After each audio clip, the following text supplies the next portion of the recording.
ऐसे बनते हैं आरएस टॉपर पुस्तक का छठा अध्याय, आरएस परीक्षा का स्वरूप समझें।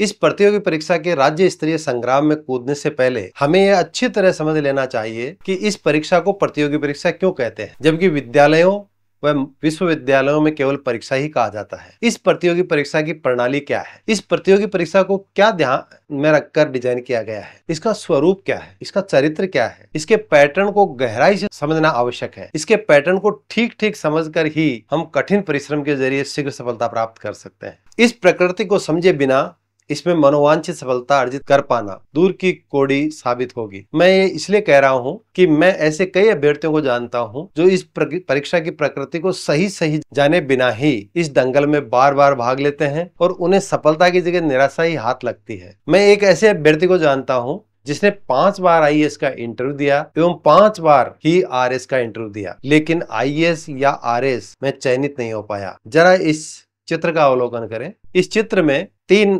स्तंभ बताए गए, पहला प्रारंभिक परीक्षा का, दूसरा मुख्य परीक्षा का, तीसरा साक्षात्कार का। इस परीक्षा के 3 चरण होते हैं। ये तीनों चरण 3 सीमेंट कंक्रीट की बनी हुई दीवारों की तरह है। ये 3 बाधाएं हैं जिन पर विजय पाकर ही आरएस बना जा सकता है। इन अवरोधों को पार करने के लिए प्रत्येक अभ्यर्थी अपने अपने कला कौशल का प्रदर्शन करता है। इन दीवारों के दूसरी ओर जाने के 2 तरीके हैं, दीवार तोड़कर और दीवार लांग कर। अधिकांश अभ्यर्थी इस परीक्षा के चरित्र को जाने पहचाने बिना दीवार तोड़कर उस पार जाना चाहते हैं, जबकि अभ्यर्थी इस परीक्षा के स्वरूप को ठीक ठीक समझ लेते हैं। वे इन दीवारों को पार करने का दूसरा तरीका यानी लांग कर जाना अपनाते हैं और सफलता प्राप्त कर लेते हैं। अब यह जानकारी कि दूसरा रास्ता सरल व जल्दी तय होने वाला है, अभ्यर्थी को स्वयं ही पता लगाना होता है। साथ ही लांघने की सर्वश्रेष्ठ तकनीक भी अभ्यर्थी को स्वयं ही पहचाननी होती है एवं उपयोग करनी होती है। जो अभ्यर्थी प्रथम प्रयास में ही कामयाबी प्राप्त कर लेते हैं, ये वो अभ्यर्थी हैं जो इन तीनों दीवारों रूपी परीक्षाओं को लांघने की सबसे उपयुक्त तकनीकों का इस्तेमाल करने में सफल होते हैं। मैंने देखा है कई अभ्यर्थी सालों तक इस परीक्षा में सफलता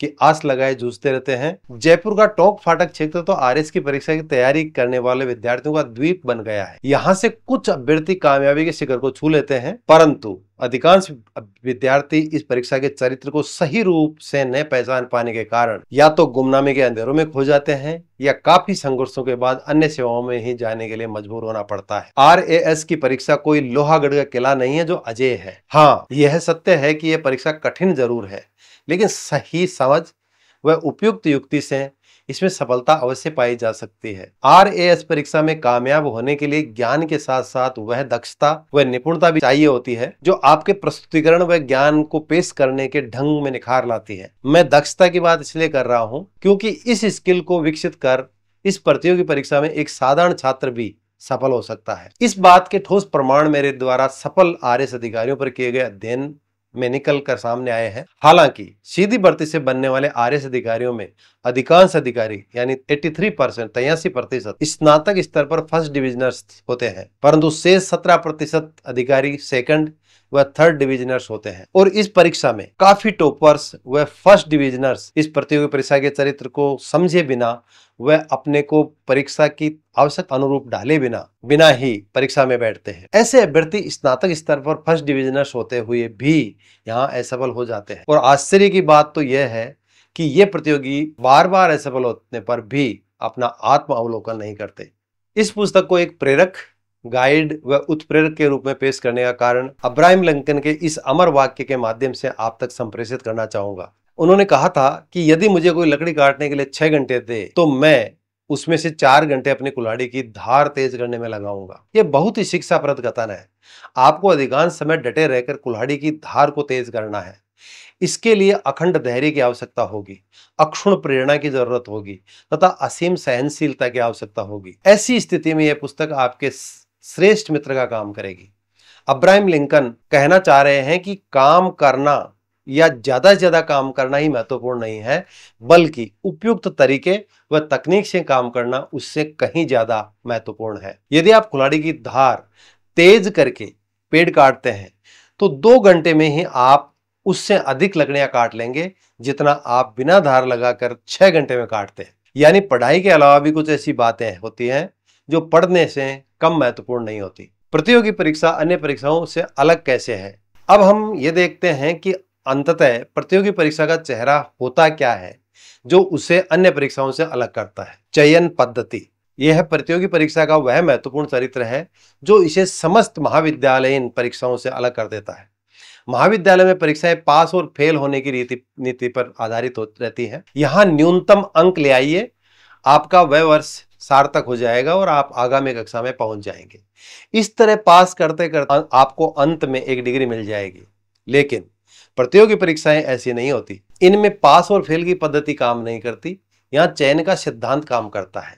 प्रतियोगी परीक्षाओं में चयन किए जाने वाले अभ्यर्थियों की संख्या पहले से ही घोषित होती है। प्रतियोगी परीक्षाओं में चयन के लिए न्यूनतम अंक निर्धारित नहीं होते। महाविद्यालय की परीक्षा में पास होने के लिए न्यूनतम अंक निर्धारित होते हैं। प्रतियोगी परीक्षा पूर्व से ही घोषित पदों की संख्या के लिए आयोजित की जाती है और अंतिम परिणाम में मेरिट के आधार पर उतने अभ्यर्थियों को चयनित घोषित कर दिया जाता है जितने पदों के लिए भर्ती परीक्षा आयोजित की गई थी। स्पष्ट यह है कि ऐसी स्थिति में हो सकता है आपने परीक्षा में मार्क्स तो 60% से भी अधिक प्राप्त किए हो, लेकिन आपका चयन नहीं हुआ हो। ये इसलिए हुआ कि जिनका चयन हुआ है उनके अंक आपकी तुलना में अधिक थे। अब आपको पुनः इस परीक्षा की संपूर्ण प्रक्रिया से गुजरना होगा। यह परीक्षा वास्तव में ऐसी प्रतियोगिता है जिसमें प्रत्येक अभ्यर्थी एक दूसरे के विरुद्ध खड़ा होता है। यह ऐसी परीक्षा है जिसमें आपकी सफलता किसी अन्य की असफलता का तथा आपकी असफलता किसी और की सफलता का कारण बनती है। प्रतियोगी परीक्षा में आपकी सफलता आप से कम अंक प्राप्त करने वाले अभ्यर्थी को असफल बना सकती है, चाहे उसके कितने प्रतिशत अंक हो। यदि आपके मार्क्स कट ऑफ मार्क्स से अधिक है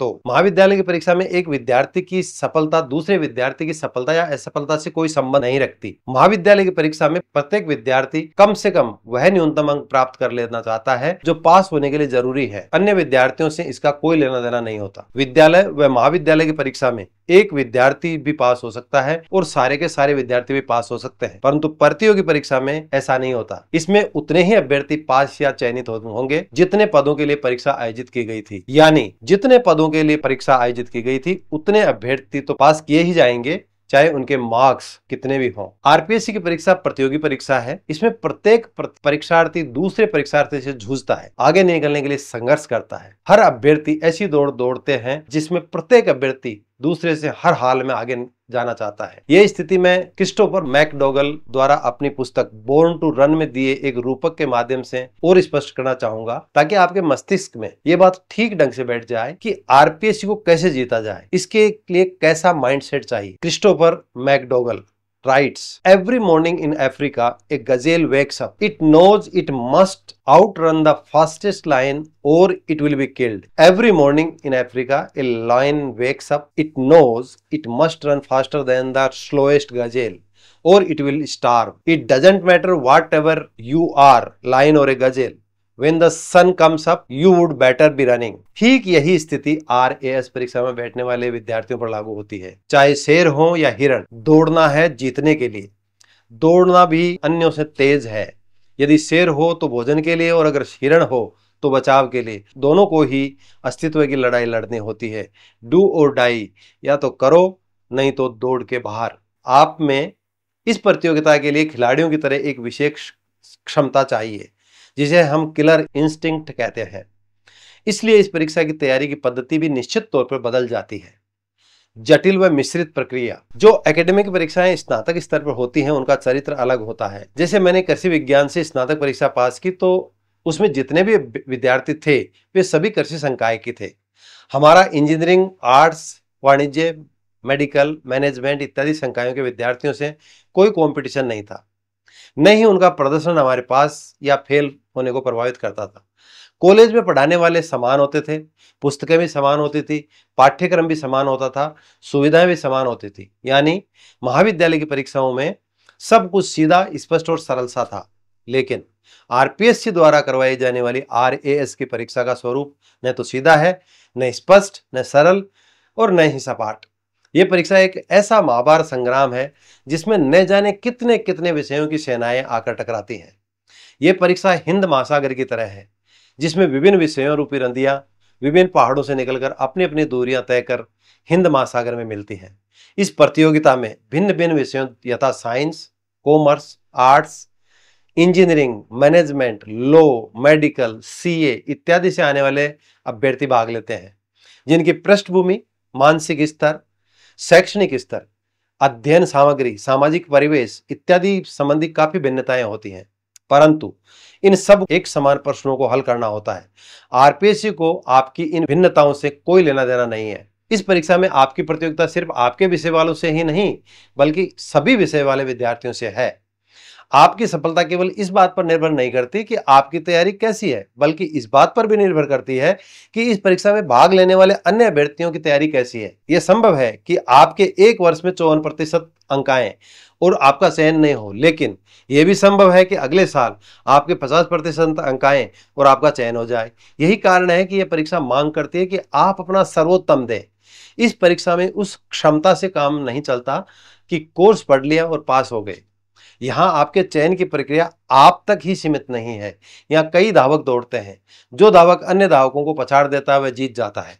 यानी यहाँ दूसरे प्रतियोगियों का प्रदर्शन आपकी जीतने की संभावना को सीधे व स्पष्ट तौर पर प्रभावित करता है। आरएस परीक्षा पद्धति एक दूसरे को पछाड़ने की तर्ज पर काम करती है। जो सबसे अच्छा रेसलर है वही दंगल में जीतेगा। यानी आप में इतनी शक्ति और सामर्थ्य होनी चाहिए कि आप अन्य प्रतिद्वंदियों को हरा सकें। अब आप समझ गए होंगे कि आपको इस परीक्षा में पास होने के लिए किन किन चीजों की आवश्यकता है, और जब ये स्पष्ट हो जाए तो यह भी समझ में आ गया होगा कि इन आवश्यकताओं की पूर्ति हेतु तो आपको अपने अध्ययन व तैयारी की रणनीति में बदलाव करना होगा। विद्यालय या महाविद्यालय की परीक्षा की तैयारी वाली रणनीति यहाँ काम नहीं करेगी। अब यहाँ यह भी एक चुनौतीपूर्ण कार्य है कि अध्ययन व तैयारी का जो तौर तरीका पिछले 15 साल से आप द्वारा अपनाया गया है, वह तरीका ठोस रूप से आपके मस्तिष्क में बैठा हुआ है। इस 15 वर्ष की अवधि में आपके पढ़ने, सोचने, लिखने, बोलने के स्थायी न्यूरल पाथ्स आपके मस्तिष्क में बन गए हैं, या यूं कहें आपकी निश्चित आदत बन चुके हैं। न्यूरोसाइंस के अध्ययनों से अब यह साबित हो चुका है कि मनुष्य में बने इन न्यूरोपाथ्स को सचेत प्रयासों, कॉन्शियस एफर्ट्स की सतत प्रक्रिया द्वारा बदला जा सकता है, जिसकी विज्ञान को न्यूरोप्लास्टिसिटी कहते हैं। मनोवैज्ञानिक अध्ययनों से यह भी प्रमाणित हो चुका है कि किसी आदमी में बदलाव कम से कम 21 दिन के सतत प्रयास से लाया जा सकता है। इसलिए आप अपने पढ़ने, लिखने, सोचने व बोलने के तरीकों में इस परीक्षा की मांग के अनुरूप बदलाव ला सकते हैं, जो वैज्ञानिक दृष्टि से भी साबित हो चुका है। जरूरत है तो सिर्फ आपके जागरूक सतत प्रयासों की। व्यापक स्वरूप, इस परीक्षा में संपूर्ण राजस्थान के स्नातक विद्यार्थी भाग लेने के पात्र हैं। राज्य से बाहर के स्नातक भी भाग ले सकते हैं, लेकिन मुख्यतः राजस्थान के विद्यार्थी ही बैठते हैं। लेकिन राजस्थान में शैक्षणिक स्तर जिले के अनुसार व क्षेत्र के अनुसार भिन्न भिन्न होता है। जयपुर, जोधपुर व अजमेर के विद्यार्थियों को अच्छे स्तर का शैक्षणिक वातावरण मिल जाता है, जबकि अन्य जिलों के विद्यार्थियों को इस स्तर का वातावरण नहीं मिल पाता। जो सुविधाएं शहरी परिवेश के अभ्यर्थियों को मिलती हैं, उस स्तर की सुविधाएं ग्रामीण स्तर के विद्यार्थियों को नहीं मिल पाती। विद्यालयों में भिन्न भिन्न बोर्ड होते हैं। विभिन्न विश्वविद्यालयों में भी पढ़ाई का अलग अलग स्तर होता है। संकायवार भी विद्यार्थियों के अध्ययन स्तर में काफी अंतर पाया जाता है। इस तरह अखिल राजस्थानी स्वरूप होने से इस परीक्षा को प्रभावित करने वाले कारकों की संख्या भी काफी ज्यादा है। इस परीक्षा का यह जटिल व मिश्रित चरित्र परीक्षार्थियों के समक्ष एक गंभीर चुनौती प्रस्तुत करता है। इसलिए आरएस की परीक्षा की तैयारी हेतु परीक्षार्थी को इस तरह के समस्त कारकों को ध्यान में रखते हुए रणनीति तैयार करनी चाहिए, ताकि सफलता सुगम व सुनिश्चित की जा सके।